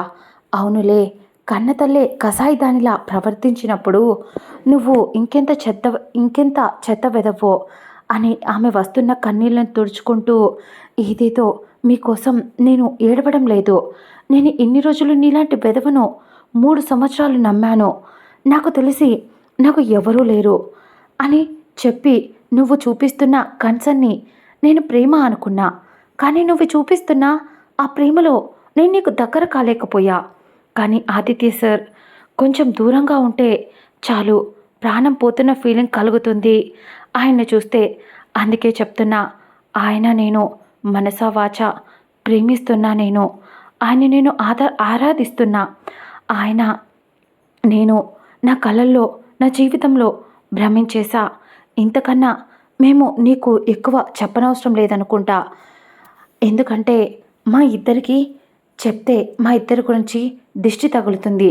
నీలాంటి వాళ్ళ, అడ్డమైన వాళ్ళ కళ్ళు పడితే చాలా ప్రాబ్లమ్స్ని ఎదుర్కోవాల్సి వస్తుంది. నేను, నా కుటుంబం. ఇంకో విషయం, ఎన్ని రోజులు నువ్వు నన్ను టచ్ చేయగలవేమో కానీ నేను మర్చిపోకు, ఆదిత్య గారి భార్యను. నువ్వు ఇన్ని రోజులు చేసిన స్కామ్స్ అన్నీ ఖచ్చితంగా వాటన్నిటికీ పనిష్మెంట్ అనుభవించాలి అని ఆదిత్య సార్ అన్ని చెక్ చేసి మంచి డేట్ చూసి వెళ్ళి నేను జైల్లో కూర్చోబెడతారు. ఇంకో విషయం ఏంటి అంటే, నువ్వు నన్ను ప్రేమించావు కాబట్టి నేను చెప్పానని నువ్వు నన్ను టచ్ చెయ్యలేదా? అంత లేదు. నువ్వు టచ్ చేస్తే నాకేదో తెలియని భయం, నేను చూస్తేనే వణుకు వచ్చేసి దూరంగా పారిపోదామని జిగుచ్చాకరం, అసహ్యం అన్నీ ఉండేది. కానీ ఇప్పుడు నిన్ను చూస్తున్నా అంతకన్నా దారుణమైన ఫీలింగ్ అని మొహం తిప్పేసింది. ఇంకో విషయం, ఇలా పదే పదే వచ్చి ఇరిటేట్ చెయ్యకు, నీ మొహం కూడా నాకు చూపించకు అని కోపంగా లోపలికి వెళ్ళిపోయింది. ఆర్య ఇంట్లో వాళ్ళు అందరూ అక్కడ ఉన్నారు, ఒక ఆదిత్య తప్ప. అంతసేపు ఆమె అరిచిన మాటలు, ఆమె మనసులో కలుగుతున్న బాధ అన్నీ విన్నవాళ్ళు, ముఖ్యంగా ఆర్య అంజలి దగ్గరికి వచ్చి అంజు అని పిలిచాడు. ఎన్ని రోజులుగా ఇంట్లోనే ఉన్న, హాస్పిటల్లో తనకు ధైర్యం చెప్పాడే తప్ప తనతో ఆ రోజు మాట్లాడలేదు. తన తల్లి వల్ల ఇద్దరికి జరిగిన నష్టం ఏదో ఒక్కోసాన వాళ్ళని బాధ పెడుతూ ఉన్నట్టు ఆర్యకు, అంజలికి అనిపిస్తూ ఉంటే ఒకరికొకరు ఫేస్ చేయడానికి కూడా ఆలోచించారు. కానీ ఈరోజు అంజలి దగ్గరికి వచ్చి ప్రేమగా, అంజలి, నువ్వు ఏ డెసిషన్ తీసుకున్నా నీకు నేను తోడుగా నేను ఉంటాను అనేసరికి అంజలి ఆర్య వైపు చూసి, నేనిప్పుడు చెయ్యబోయే పని నువ్వు నాకు సపోర్ట్గా ఉండలేవు అని అంది. ఆర్య అర్థం కానట్టు మొహం పెట్టి చూసేసరికి, ఏం లేదు, నేనిప్పుడు ఎలా కాదన్నా ఆదిత్య సార్కి బరువునవుతాను. ఎందుకంటే ఆదిత్య సార్ మా పెళ్ళి గురించి ఎవరికీ తెలియకూడదు అని ముందే కండిషన్ పెట్టారు. కానీ ఇంట్లో అందరికీ తెలిసిపోయింది. పైగా ఆయన నన్ను భార్యగా యాక్సెప్ట్ చేయాల్సిన అవసరం ఏముంది చెప్పు అన్నయ్య. ఒకవేళ చేసినా అది జాలితోనో లేదా ఏదో ఆవిడ కూతురనో, అనాథల చిన్నప్పుడు వదిలేశారనో, బంధువనో నన్ను చేరదీయడం భార్యగా నా మనసు ఒప్పుకోదు, యాక్సెప్ట్ చేయలేదు అన్నయ్య. నేను మీ కుటుంబానికి ఒక తీయని కలలా వెళ్ళిపోతాను. ఇక్కడి నుంచి ఎవరికి ఏ బరువుని, ఏ బాధ్యతను కాలేను. బలవంతంగా నేను ఆయన జీవితంలో ఉన్నా కూడా నా తల్లి అనే పదం, ఆ పదం కూడా చెప్పుకోవడానికి సిగ్గుగా ఉంది. ఆవిడ పోలికలే వచ్చాయి అని ప్రపంచం నన్ను అంటుంది కదా, నా మనస్సాక్షి నన్ను అంటుంది కదా అని అంజలి ఏదేదో మాట్లాడుతూ ఉంటే ఆర్య కోపంగా ఆమె సర్దుకుంటున్న బ్యాగ్ని విసిరికొట్టి, అంజలి, పిచ్చి పట్టిందా?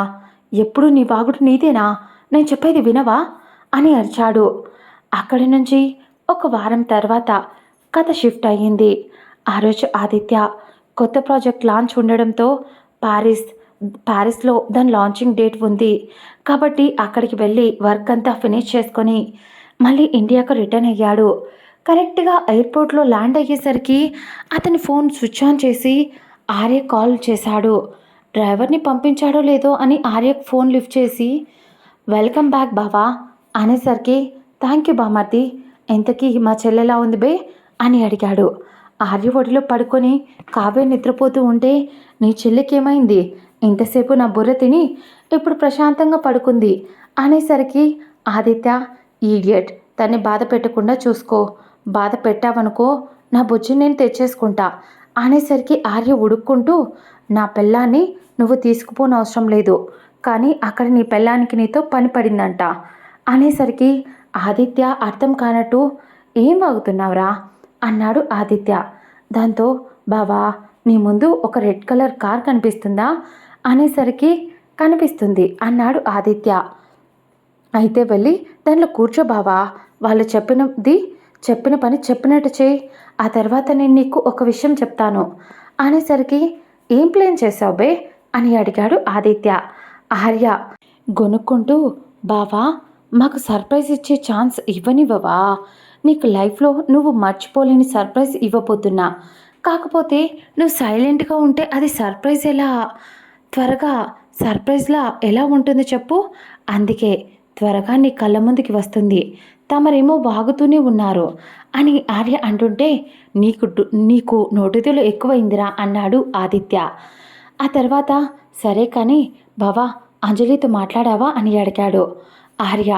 ఆదిత్య ఒక్క క్షణం సైలెంట్ అయ్యి లేదురా, ఏం అర్థం కావడం లేదు, తను ఒకప్పుడు సాత్విక్గాని లవ్ చేసింది, వాడి మీద పూర్తిగా ఫీలింగ్స్ పోయి నా మీద ఇష్టం ఉన్నట్టే తన బిహేవియర్ కనిపిస్తుంది, తను వదులుకోవాలి అని కూడా నా మనసుకు అనిపించడం లేదు, కానీ ఎందుకోరా ముందడుగు వెయ్యాలంటే ఏదో ఆలోచన, ఒకవేళ అతను యాక్సెప్ట్ చేయకపోతే అన్నాడు ఆదిత్య. అంతే ఆ మాటకు ఆర్య చిన్న స్మైల్ ఇచ్చి బావా ప్రతి దానికి సైలెంట్గా ఉంటే సమాధానం కాదు, నిజమే ఓర్పుగా ఉంటే ఏదైనా చేయగలం బావా, కానీ ఇలాంటి విషయాల్లో కాదు, ఎక్స్పీరియన్స్తో చెప్తున్నా బావా, లవ్ మనం కావాలనుకున్నప్పుడు రాదు, మన దగ్గర ఉన్నప్పుడు దాన్ని గట్టిగా పట్టుకోవాలి, ఈ ఫిలాసఫీలన్నీ నాకు ఒకప్పుడు చెప్పింది నువ్వే అని ఆర్య చెప్పేసి కాల్ కట్ చేశాడు. దాంతో పెట్టేసిన ఫోన్ వైపు చూస్తూ నవ్వుకుంటూ వెళ్ళి కార్లో కూర్చునేసరికి ఆదిత్య అక్కడ చెప్పిన ఆ డ్రైవర్ని ఇంటికే కదా అనేసరికి ఆదిత్య ఆర్య సార్ మిమ్మల్ని ఇంటికి కాదు సార్, మిమ్మల్ని వేరే ప్లేస్లో తీసుకెళ్ళమన్నారు అనేసరికి ఎక్కడికి అని అడిగాడు. దాంతో ఆ డ్రైవర్ సార్ చెప్పొద్దు అని చెప్పారు అనేసరికి సర్లే పదా ఎక్కడికో అని కొంచెం విసుగ్గా అన్నాడు. దాంతో అక్కడికి బయలుదేరారు. దాదాపు అర్ధగంట జర్నీ. ఆ తర్వాత అక్కడికి చేరుకున్నారు. ఆదిత్య కార్ దిగేసరికి డ్రైవర్ వెంటనే అక్కడి నుంచి కార్ వేసుకొని వెళ్ళిపోయాడు. ఆదిత్య షాక్ అయి ఏంటి డ్రైవర్ కూడా వెళ్ళిపోయాడు, ఆయన ఏంటి ఇక్కడికి తీసుకొచ్చారు, ఇది మొన్ననే కదా కొనింది, రిజిస్ట్రేషన్ కూడా ఇంకా అవ్వలేదు అనుకుంటా, ఈ విధవ ఇక్కడికి ఎందుకు తీసుకురమ్మన్నాడు అని అనుకుంటూ లోపలికి వెళ్ళాడు ఆదిత్య. లోపలికి వెళ్ళగానే వీళ్ళంతా చాలా చీకటిగా ఉంది ఆ ఇల్లంతా. దాంతో బయట గార్డెన్ కూడా చాలా అందంగా డెకరేట్ చేసి ఉంది. అలా లోపలికి వచ్చిన ఆదిత్య లైట్ వేసి చూసేసరికి అక్కడ ఒక థ్రెడ్ హాల్లో మధ్యలో ఉండేసరికి ఆదిత్య అక్కడికి వచ్చి అర్థం కాక ఆ థ్రెడ్ని లాగేసరికి పైనుంచి కుప్పలు తెప్పలుగా బలూన్స్, ఫ్లవర్స్, కలర్ పేపర్స్ అన్నీ ఆదిత్య మీద పడ్డాయి. ఒక్క క్షణం ఆదిత్య అలా చూస్తూ ఉండిపోయాడు. బెలూన్స్ అన్నీ ఎవరితో దాదాపు 1000 దాకా బెలూన్స్ దాకా ఉన్నాయి. కలర్వి రూమ్ అంతా నిండిపోయి ఉన్నాయి. ఆదిత్య ఏంట్రా ఇది అని అనుకుంటూ ఆలోచిస్తూ ఈ ఆర్యగాడికి నా చెల్లికి చేయాల్సినవన్నీ వీడు నాపై చేస్తున్నాడు, వెధవా బుద్ధిలేనోడు అని తిట్టుకున్నాడు ఆదిత్య. ఆ తర్వాత ఆ బెలూన్స్ అన్నీ కింద పడిపోయిన తర్వాత అక్కడ ఒక పేపర్ దొరికింది. ఆ పేపర్ ఓపెన్ చేసి లెఫ్ట్ సైడ్ స్టెప్స్ ఉన్నాయి, పైకి వచ్చి 3rd రూమ్లో బట్టలు బయట పెట్టి బెడ్పై పెట్టి ఉన్నాయి, వచ్చి స్నానం చేయి, ఆ తర్వాత మిగతా మ్యాటర్ చెప్తాను అని ఉంది. ఆదిత్య చిరాగ్గానే పైకి వెళ్ళి 3rd రూమ్కి వెళ్ళి బట్టలు తీసుకొని స్నానం చేసి తర్వాత మళ్ళీ అద్దం ముందుకు వచ్చి రెడీ అవుతూ ఉన్నాడు. అతడు వైట్ కలర్ కుర్తా వేసుకొని చాలా హ్యాండ్సమ్గా కనిపిస్తూ ఉన్నాడు. ఆదిత్య అతడి హ్యాండ్స్ కప్స్ని మడుస్తూ అలా అద్దంలో చూస్తూ ఉన్నాడు. అప్పుడే ఏదో గాజుల చప్పుడు వినిపించింది. ఒక్క క్షణం అతడి గుండె లయ తప్పింది. ఆ తర్వాత ఒక్కసారిగా వెనక్కి తిరిగి చూశాడు. అక్కడ ఎవరూ లేరు. దాంతో ఆ రూమ్ బయటికి వచ్చి చూసేసరికి స్టెప్స్ పైన క్యాండిల్స్ వెలుగుతూ ఉన్నాయి. క్యాండిల్స్ని ఫాలో అవ్వద్దు, ఇంటి పైన రూఫ్ టాప్కి ఉంటుంది. ఆ ఇంటికి అలా పైకి వెళ్ళాడు. అక్కడ అందంగా చుట్టూ బలూన్స్ మరియు పూలతో డెకరేషన్ చేసి ఉంది. చుట్టూ ఒకసారి గమనించాడు. అక్కడ దాదాపు చుట్టుపక్కల ఇల్లులే లేవు. కొత్తగా వేసిన వెంచర్ కాబట్టి ఆ ఇంటిని ఆదిత్య కొనమని ఆర్యకు చెప్పాడు. అలా తక్కువ బడ్జెట్లోనే వచ్చిన ఆ ఇల్లు చాలా సంతోషంగా అనిపించింది. అక్కడ నుంచి వ్యూ చూస్తూ ఉన్న ఆదిత్య చుట్టూ గమనించలేదు. అప్పుడే ఏదో చప్పుడు కావడంతో చుట్టూ చూసిన అతడికి ఒక్కసారిగా అక్కడ ఆ బెడ్ చూడగానే ఆదిత్యకి ఏదో అర్థమై ఒక్కసారిగా వెనక్కి తిరిగి చూశాడు. అక్కడ అంజలి పాల గ్లాస్ చేతిలో పట్టుకొని బిడియంగా మెల్లగా అడుగులో అడుగు వేసుకుంటూ ముందుకు వస్తూ ఉంది. ఆమెను చూసి సంతోషంగా అంజు నువ్వేనా అన్నాడు. ఆమె అవును అన్నట్టు తల ఊపడంతో సంతోషంతో పిచ్చివాడిలా నిజంగా నువ్వు వస్తావని నేను అనుకోలేదు అంజు అంటే వెంటనే ఆ పాల గ్లాస్ని అతనికి అందించింది.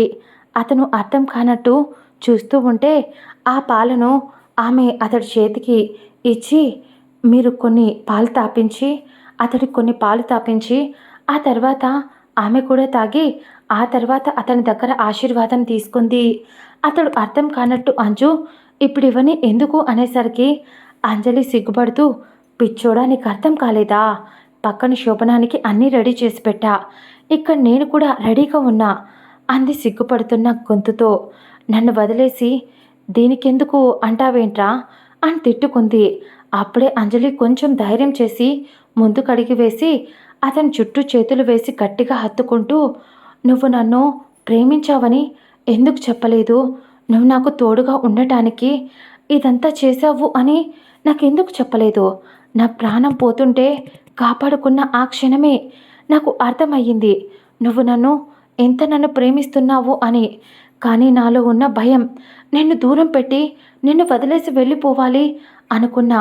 కానీ ఆర్య అన్నయ్య నువ్వు నన్ను ఎక్కడో చూసి ప్రేమించావో అవన్నీ చెప్పిన తర్వాత నేను నీ ప్రేమకు దాసోహం అయిపోయాను. ఐ లవ్ యూ బావా, చెప్పడానికి మాటలు లేవు అంటారు కదా, అలాంటి బంధం ఇది. కాంట్రాక్ట్తో ముడిపడిన బంధం అయినా 7 జన్మలు కూడా మనల్ని ఎవరూ విడదీయలేరు అని అనేసరికి ఆదిత్య సంతోషంగా థ్యాంక్ యూ అంజలి, నువ్వు నా లైఫ్లోకి వచ్చినందుకు. ఎవరు చెప్పారే నువ్వు అన్లక్కీ అని, మీ దగ్గర ఉన్న వాళ్ళంతా నీకు దూరం అవుతారు అని. అలాగైతే మా నాన్న రిటర్న్ ఎందుకు వచ్చారు, మా అమ్మ నాన్న ఇద్దరు ఉన్నారు. అలాగే రేపు మా నాన్నమ్మ కూడా నా దగ్గరికి వచ్చేస్తుంది.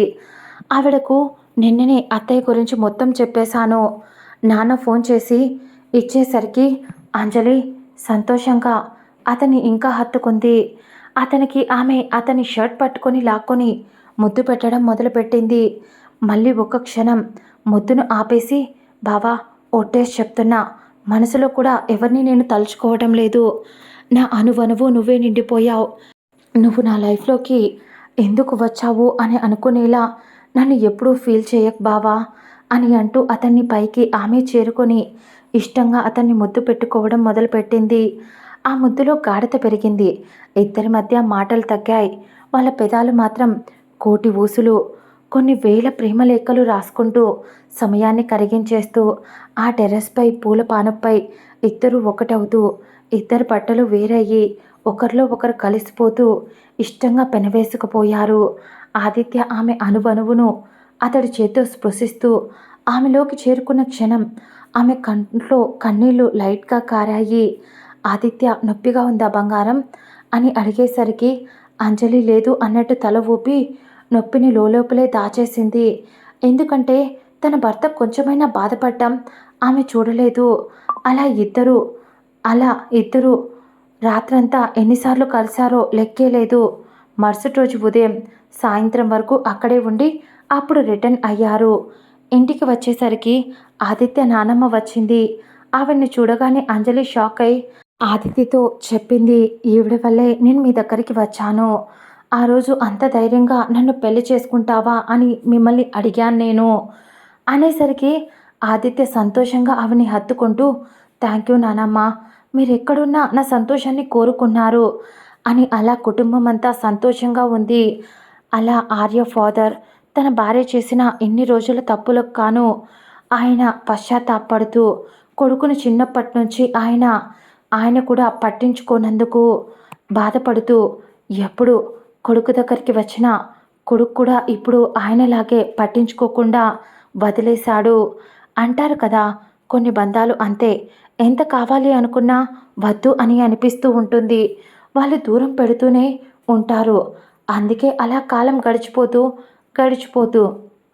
2 సంవత్సరాల తర్వాత ఒకరోజు ఆదిత్య అంజలిని ఒక అనాథాశ్రమంకి తీసుకెళ్ళాడు. ఏ పాపకైతే అంజలి రోడ్డుపై అన్నం పెట్టిందో అదే పాప ఇక్కడ ఆశ్రమంలో చదువుకుంటూ ఉంది. ఆ పాప ఇప్పుడు మంచి బట్టలు వేసుకుంటుంది, మంచి తిండి తింటుంది. ఆ రోజు అంజలి వచ్చి చూసేసరికి ఎవరో అనాథాశ్రమం వాళ్ళు వాళ్ళని ఆల్రెడీ తీసుకువెళ్ళారు అని చెప్పడంతో చాలా బాధపడింది. కానీ తనకున్న ప్రాబ్లమ్స్ వల్ల వాళ్ళని వెళ్ళి కలవలేకపోయింది. ఇప్పుడు ఆ పిల్లలు అక్కడ ఉండడంతో సంతోషంగా థ్యాంక్ యూ బావా అని చెప్పి ఆదిత్య కళ్ళలోకి చూస్తూ ఆదిత్యను ముద్దు పెట్టుకుంది. అలా ఆదిత్యకు అంజలి దొరికింది, ఆర్యకు కావ్య దొరికింది. వీళ్ళ సంతోషాలను చూస్తూ పెద్దవాళ్ళు కూడా సంతోషంగా ఉండిపోయారు. అలా కథ ముగింపు భాగం ఇది. మళ్ళీ ఇంకో కథతో కలుసుకుందాం. గోస్ట్ లవ్ కూడా దీని తర్వాత నెక్స్ట్ ముగింపు భాగం వస్తుంది. అంతవరకు ప్లీజ్ మన ఛానల్ని ఫాలో అవుతూ ఉండండి. నెక్స్ట్ స్టోరీ ఖచ్చితంగా గోస్ట్ లవ్ ముగింపు భాగం. ఓకేనా? బాయ్. మళ్ళీ గోస్ట్ లవ్లో కలుసుకుందాం.